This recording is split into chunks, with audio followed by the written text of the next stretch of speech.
يا أيها الذين آمنوا إذا نودي للصلاة من يوم الجمعة فاسعوا إلى ذكر الله وذروا البيع ذلكم خير لكم إن كنتم تعلمون.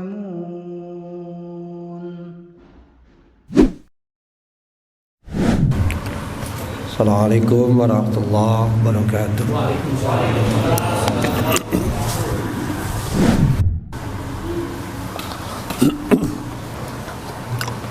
Innal hamdalillah nahmaduhu wa nasta'inuhu wa nastaghfiruh wa na'udzu billahi min shururi anfusina wa min sayyiati a'malina may yahdihillahu fala mudilla lahu wa may yudlilhu fala hadiyalah.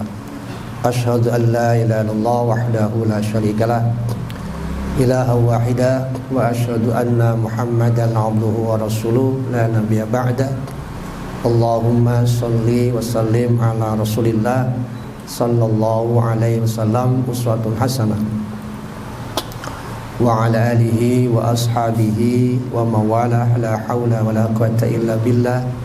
Amma ba'd, ayyuhal hadirun, usi iyaya wa iyyakum bittaqwallah faqad fazal muttaqun. Qala Allah ta'ala fi kitabil karim, a'udzu billahi samil alim minasy syaithanir rajim, wa la taqfu ma laysa laka bihi ilm.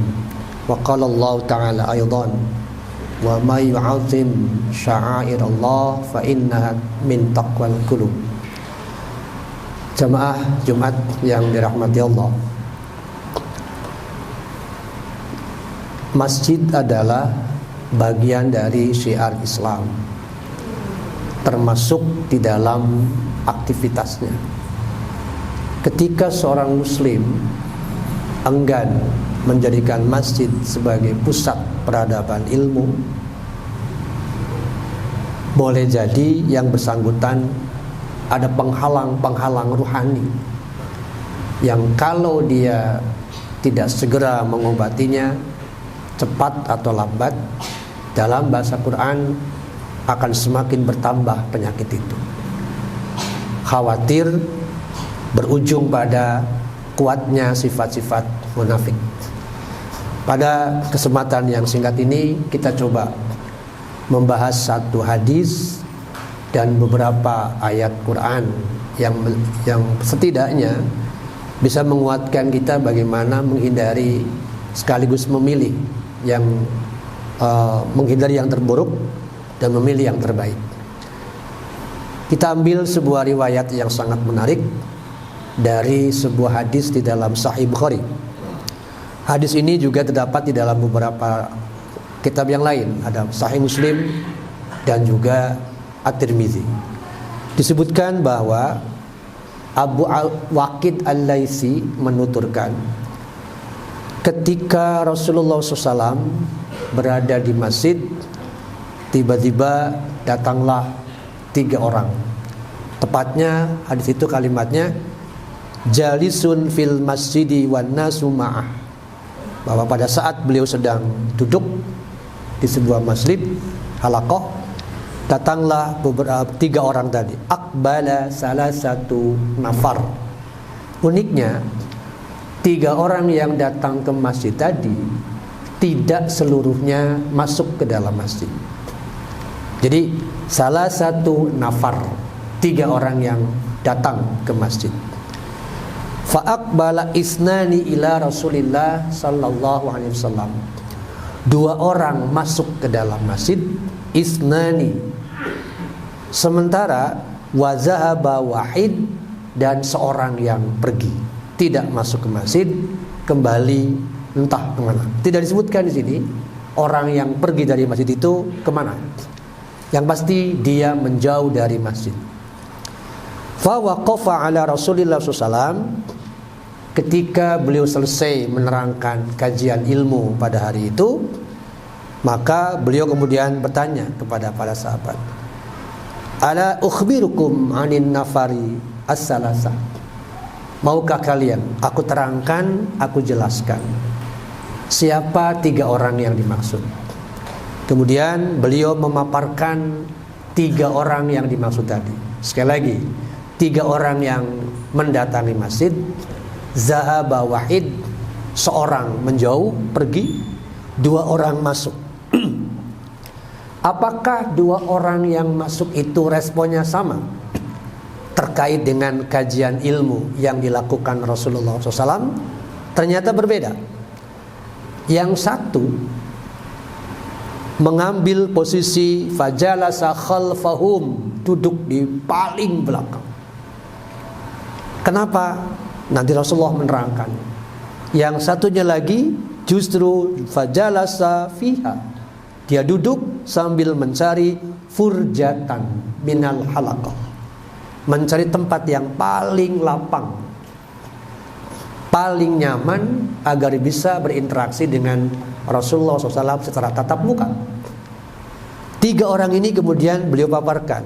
Yang pertama, disebutkan lebih dulu orang yang melihat faro'a furjatan fil halqah, orang yang melihat di halaqah itu tempat yang paling lapang, lalu beliau duduk di situ. Apa kata Rasulullah SAW tentang orang ini? Dialah orang yang fa'awa ilallah, dia ingin menempati tempat itu karena Allah, maka fa'awahullah, Allah pun akan memberinya tempat dan kedudukan istimewa. Yang pertama. Yang kedua, bagaimana dengan orang kedua yang masuk masjid tadi? Kenapa dia duduknya di belakang? Fajalasa khalfahum, paling ujung.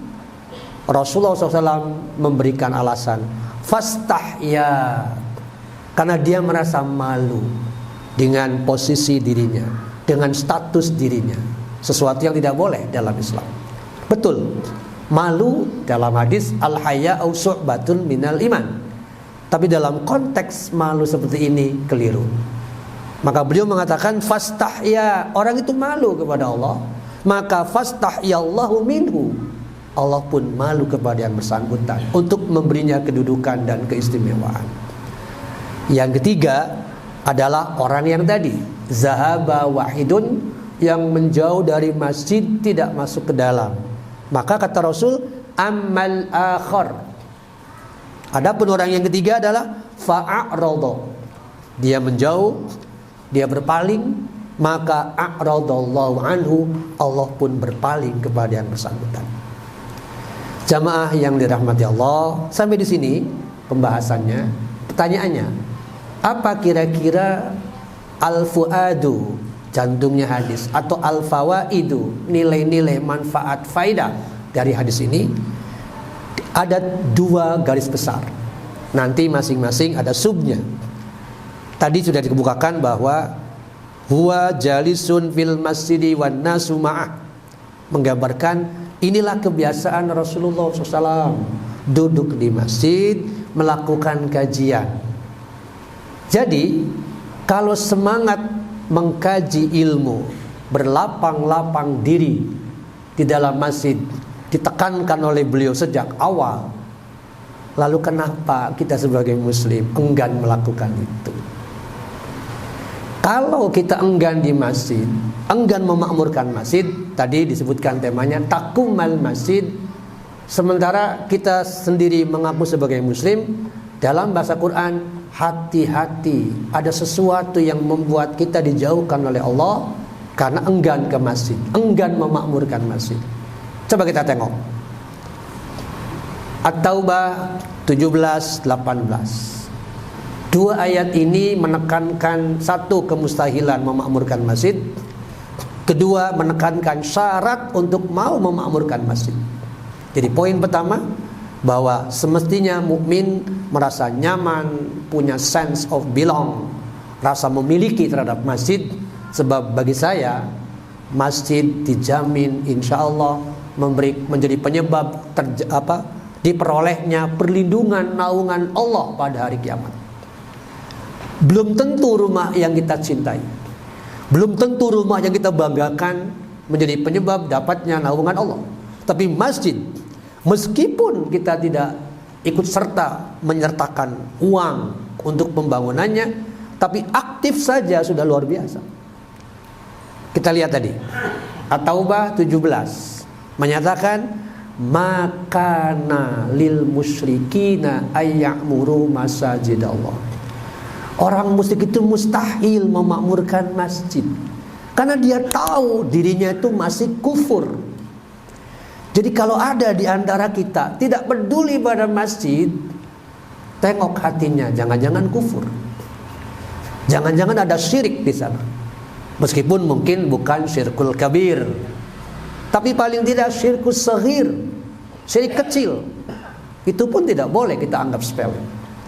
Jadi poin pertama adalah waspadai ketika kita enggan ke masjid, ada syirkun khafi yang bertengger dalam hati kita. Kemudian masih poin pertama, ayat 18-nya Allah mensyaratkan orang yang memakmurkan masjid, innama ya'muru masajidallah. Kalimat innama itu pengkhususan biasanya. Dengan demikian, orang yang memakmurkan masjid seringkali dengan kata-kata hanyalah. Di situ disebutkan yang beriman kepada Allah, yang mendirikan sholat dan seterusnya sampai pada lam yakhsha illallah. Jadi poin pertama ini, mari kita sadarkan diri bahwa takumal masjid, memakmurkan masjid itu insya Allah menjadi penyebab terang benderang alam kubur kita. Ada riwayat lain yang menunjukkan bahwa takumal masjid menjadi penyebab cahaya terang benderang seseorang di alam kubur. Singkatnya, ada seorang perempuan, wanita berkulit hitam, yang terbiasa untuk membersihkan masjid, menyiapkan segala peralatan yang berkaitan dengan taklim. Rasulullah SAW melihat perempuan berkulit hitam ini. Sekian waktu kemudian, setelah beliau lama tidak ke masjid itu, lalu kembalilah beliau ada kesempatan untuk hadir kembali di masjid itu. Tetapi tidak melihat perempuan yang kemarin. Beliau bertanya, kemana perempuan berkulit hitam yang kemarin memakmurkan masjid, membersihkan masjid? Hiya matat, dia sudah meninggal ya Rasulullah. Lalu beliau mengatakan, kenapa kalian tidak memberitahuku?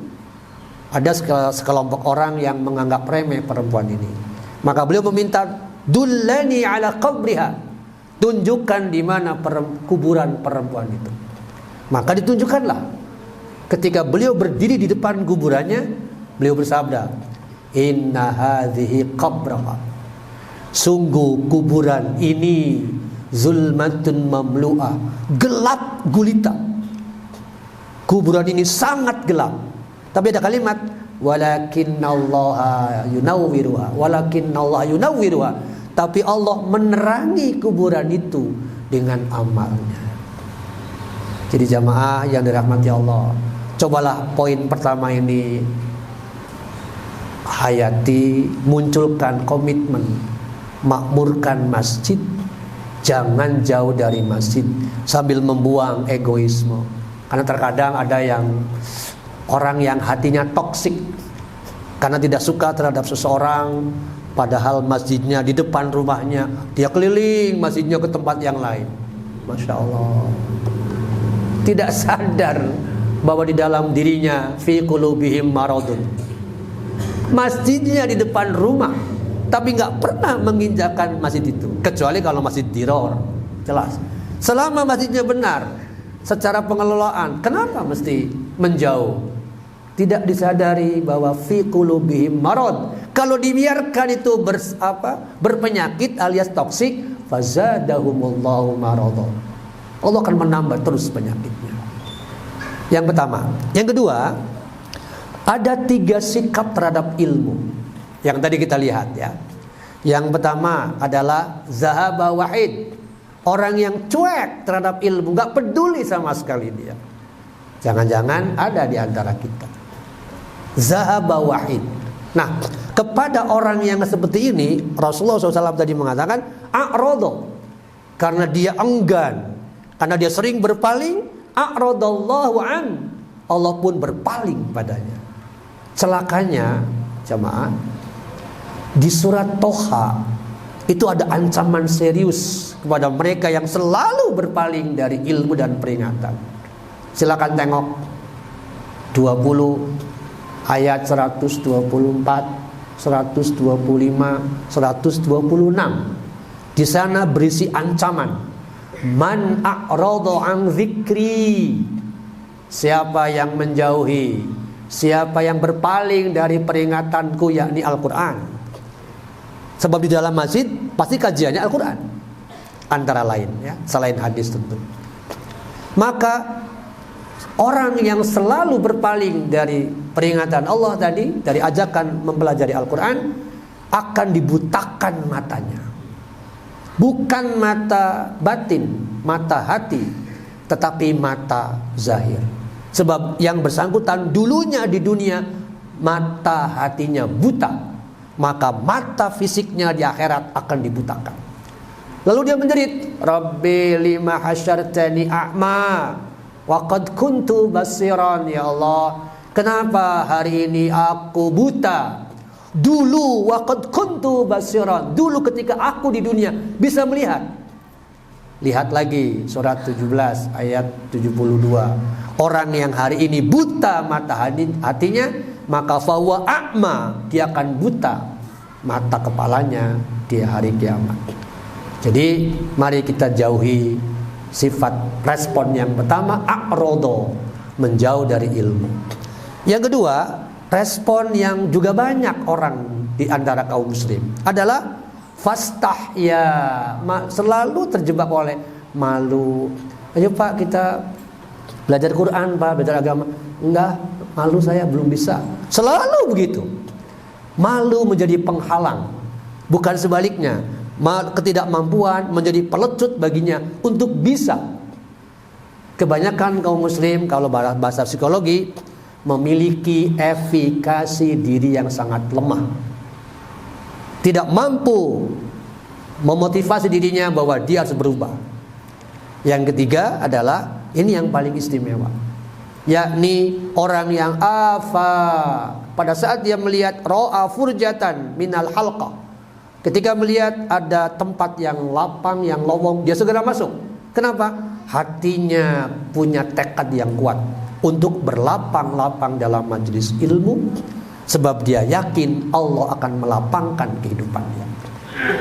Al-Mujadilah 58 menjamin itu, bahwa tafassahu fil majalis, jika disuruh, wa idza qila lakum, jika kalian disuruh, ayo dong tafassahu fil majalis, fafsahu, ayo.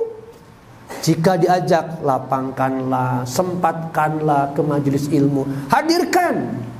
Apa kata Allah? Yafsahillahu lakum, Allah akan memberimu kelapangan. Jamaah yang dirahmati oleh Allah, nah, hadirin masjid, dalam kaitan melapangkan diri terkait dengan kajian keilmuan, tidak mungkin bisa, tidak mungkin mampu, tidak mungkin menikmatinya. Sekali lagi, selama hatinya ada racun, ada penyakit. Jangan sampai kita memiliki qalbun marad tadi, sebagaimana Al-Baqarah. Padahal ayat itu menerangkan orang munafik, bahwa fi qulubihim marad, di dalam hati mereka ada penyakit, lalu dibiarkan saja, khawatir. Maka obatnya adalah taklim, obatnya adalah ta'allum, pembelajaran lewat kajian keilmuan. Jamaah yang dirahmati Allah, jadi dua kesimpulan ini, sekali lagi, yang pertama tentang takumal masjid, siapkan diri kita, berminatlah untuk menjadi pemakmur masjid, meskipun tidak menjadi pengurus. Jamaah sekalipun sama derajatnya memakmurkan masjid. Sebab tadi sudah disebutkan keutamaannya, baik di dalam Quran maupun hadis sedemikian jelas. Kalau kita ingin dicahayai, diberi terang benderang di dalam kubur, aktifkan diri kita di dalam masjid. Sebab saya tertarik dengan ucapan Syekh Al-Mubarakfuri, bahwa beliau mengatakan, lam yazalu, Allah tidak akan pernah berhenti, yub'asu, untuk terus mengirim, mengutus, min ibadihi, di antara hamba-hamba Allah, orang yang bi'ijaid du'afa, Orang yang selalu siap mewakafkan sebagian hidupnya untuk mengurusi orang-orang yang lemah. Andakah itu salah satunya? Mestinya kita masuk di dalamnya. Yang pertama. Yang kedua, saya ulangi, 3 sikap. Yang pertama, orang yang menjauhi ilmu. Yang kedua, orang yang malu untuk hadir dalam majelis ilmu. Dan yang ketiga, orang yang siap melapangkan diri. Mestinya kita hindari 2 orang yang pertama. Jangan menjadi orang yang berpaling dari ilmu. Jangan menjadi orang yang terjebak oleh rasa malu sehingga enggan mencari ilmu. Jadilah orang yang ketiga tadi, yang siap melapangkan diri, yang terbuka hatinya, yang wawasannya luas, yang punya sikap open mind, tidak memiliki toksik tadi. Kalau kita ingin selamat dunia akhirat. Barakallahu li wa lakum wastaghfiru innahu huwal ghafurur rahim.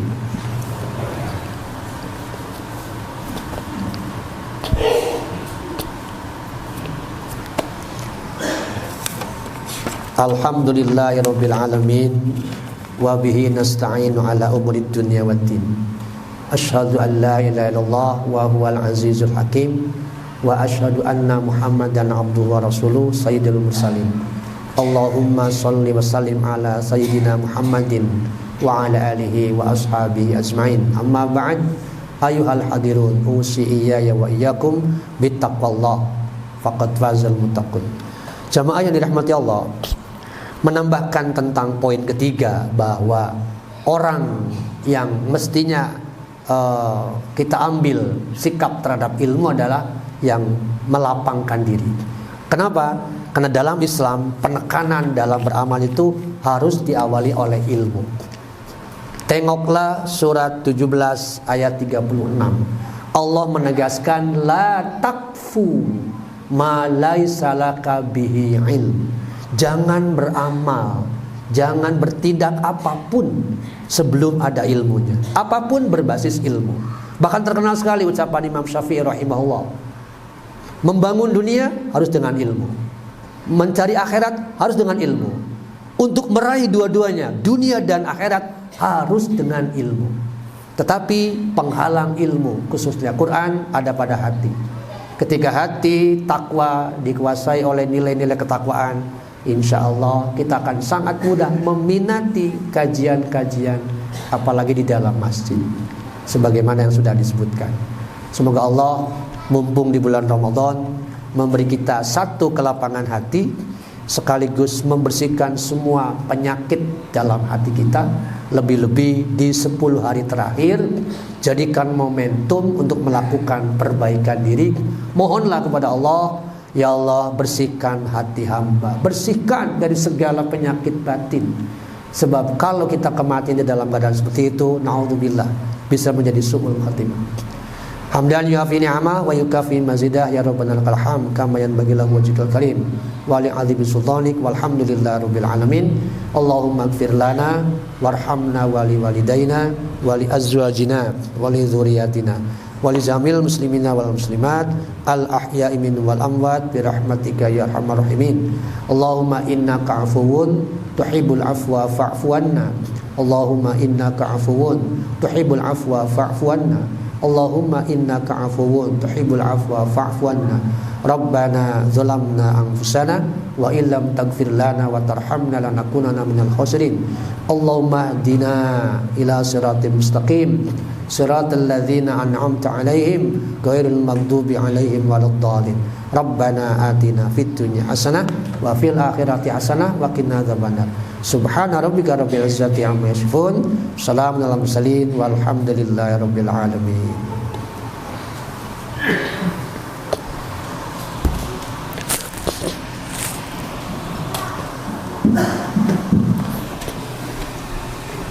Allahu akbar, Allahu akbar. Asyhadu an la ilaha illallah. Asyhadu anna Muhammadar Rasulullah.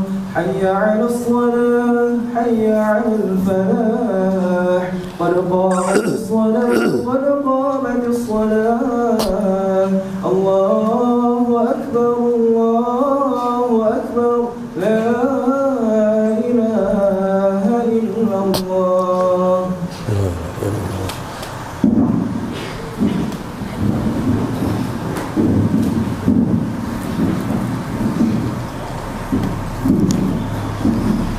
Stawu sufufakum. Allahu Akbar.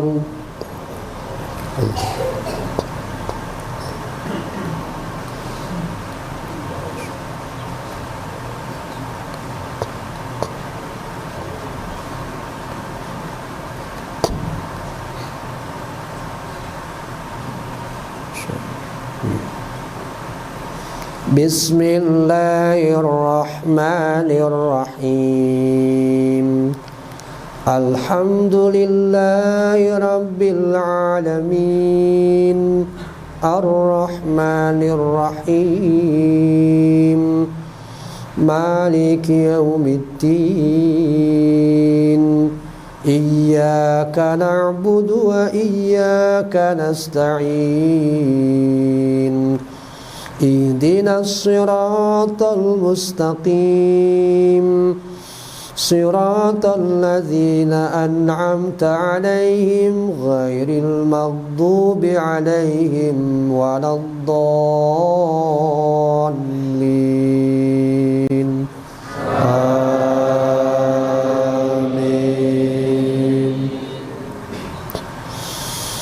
Bismillahirrahmanirrahim.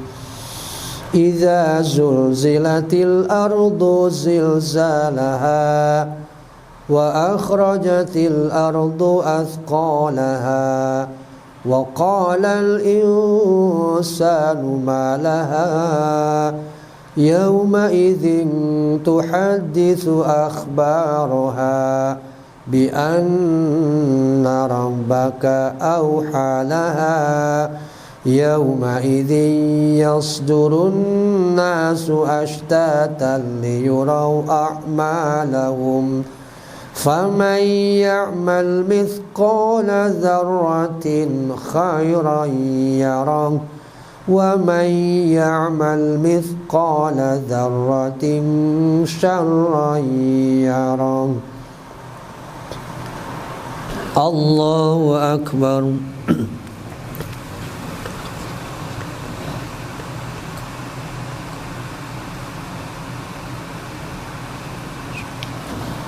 Sami'allahu liman hamidah. Allahu Akbar.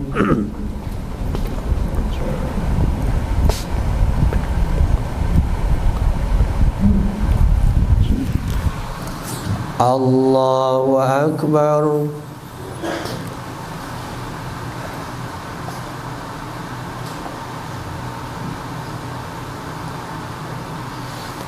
Allahu Akbar.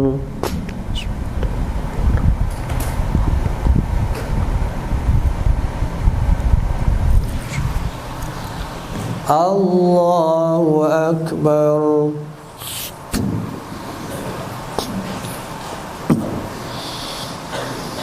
Bismillahirrahmanirrahim.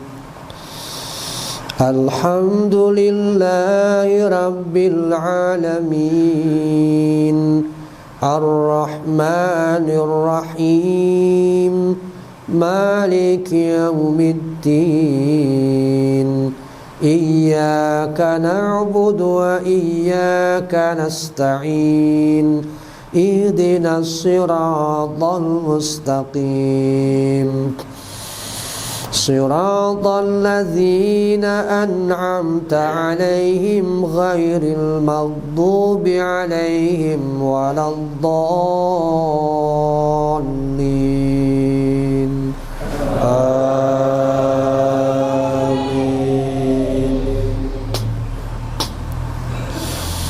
Bismillahirrahmanirrahim.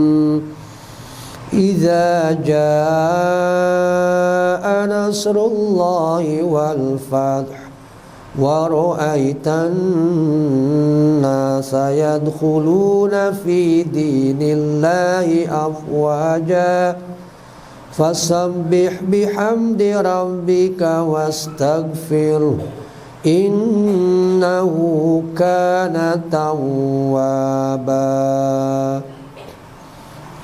Allahu Akbar.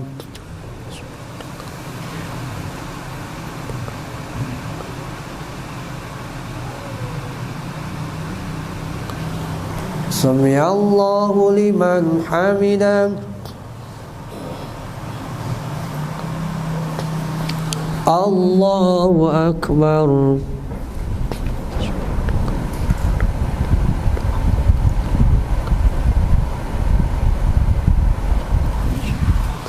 Allahu Akbar.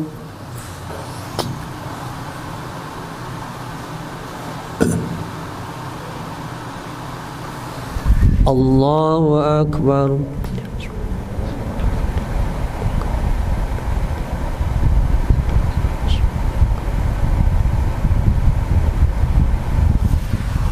Allahu Akbar.